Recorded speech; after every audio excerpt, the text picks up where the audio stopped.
Hi, and welcome to my YouTube channel, Life, Love, and Spirituality. Today's video is going to be about my story, a unique perspective. My story is very similar to millions of other second-generation Jews whose grandparents came to the United States in the late 1800s and early 1900s to escape persecution.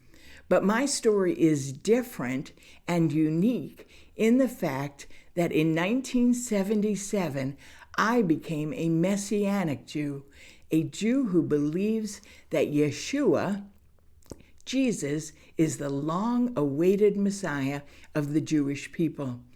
Even more incredible than my story is the fact that my mother, who always hated Christians because she thought Nazis were Christians, but my mother gave her heart to Yeshua 10 years after I did. And then, even more miraculously, my grandmother, my mother's mother, gave her heart to Yeshua as well. And then my husband and I have an adult daughter who is also a Messianic Jew, making 4 generations of Jewish Christian women, Jewish women who believe in Yeshua. And so today I'm going to just tell you briefly about my story. I grew up during the 1960s, a turbulent era of assassinations and racial protest, much like we see in our country today. Those events impacted my life, particularly the assassination of President John F. Kennedy. My mother adored Kennedy, and when he was assassinated, she wailed in great grief, sobbed uncontrollably, and in my 5-year-old little heart, I saw, if this is all the end to life, what is life all about? Why are we even alive? Coupling that with the dysfunction in my own household literally led me to think, what is the reason for living? It's interesting because on the outside, people who knew me thought I was very successful. I skipped a grade in middle school. I was the first intern at Sesame Street magazine. And yet in my heart of hearts, there was great despair and great sadness because I never knew why I was alive and when I died, what would happen to me. And so that's how I lived my life without any passion or purpose until 1977, when as a transfer student at West Virginia University, I had a roommate who believed in Yeshua. And she was attending charismatic prayer meetings at the Newman Center on the WVU campus. She came home from one of the prayer meetings with bagels and cream cheese. And I thought, now that's odd. Why would she and the people she was worshiping with be eating bagels and cream cheese? Those are for Jewish people. And then she told me they had honey and apples at the service in celebration of Rosh Hashanah, the Jewish holiday, the Jewish New Year. I couldn't believe it. I thought to myself, what are these people doing celebrating my holiday? So out of intense curiosity, and as I say, a depth of sadness in my soul, I decided to go with her to the next prayer meeting. I walked into the church the first time in my life, and all I could do was cry, but I had no idea why. I just knew there was something different about these people. That weekend was a spiritual retreat, and they invited me to attend. And I said, no, thank you. I'm going back to my former college where I'm going to party with my friends and just do what I want to do. Well, in the next few days, several things happened that should have kept me from going back to Oswego, my first college, my first 2 years. I had all these tests announced for Monday. I had no money in my bank account. But the truth was, I didn't care. I would have gone. I would have hitchhiked and gone because that's the kind of life I led. However, I had a dream, and in that dream was a list of all the reasons I should not go back to Oswego. My roommate continued to ask me, "Are you sure you don't want to go to the retreat?" And I said, "No, I'm not going, but I'm not going back to Oswego either."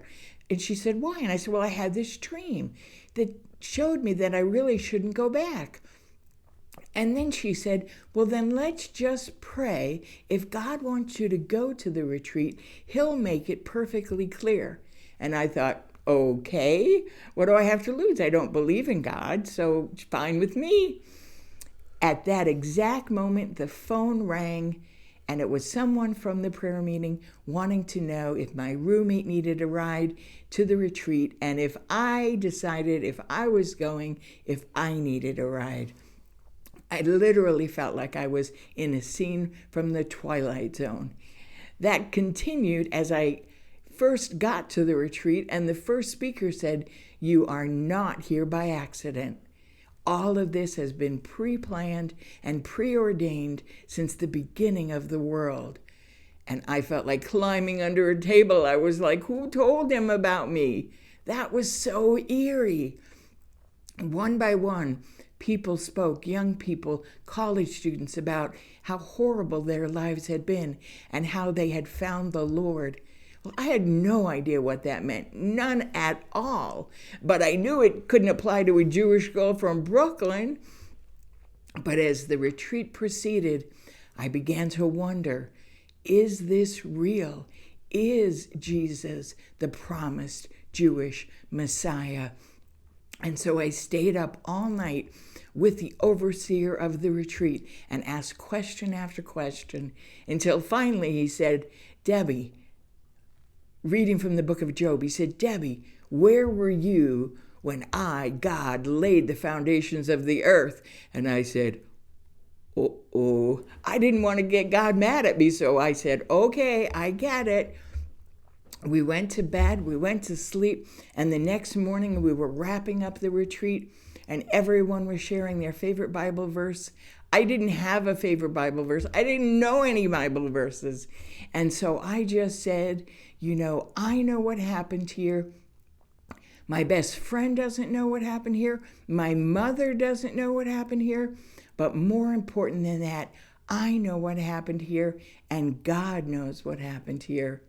My life radically changed with the love and goodness and grace of God at that exact moment, September 17th, 1977. 45 years later, I'm still living to tell my story. And what's incredible is that when I came to faith in Yeshua, there were no Jewish people that I knew who believed this. I was really the only person. But now, 45 years later, there are thousands of Messianic Jews and thousands of Messianic Jewish congregations in the United States, in Israel, and all across the world. So if you're Jewish and you're watching this, I encourage you, please keep an open mind to the things I am going to share. If you're a Christian and you're watching this, again, I encourage you to keep listening so that you can learn more about our Jewish Jesus. I'd like to tell you the next YouTube that I'm going to share is going to be about the spiritual war that is taking place currently in Israel. But until then, I want to wish you the chesed of God, the mercy of God to be upon your life, and you will experience this as we get together today and in future videos. Thanks, and I'll talk to you soon. Bye-bye.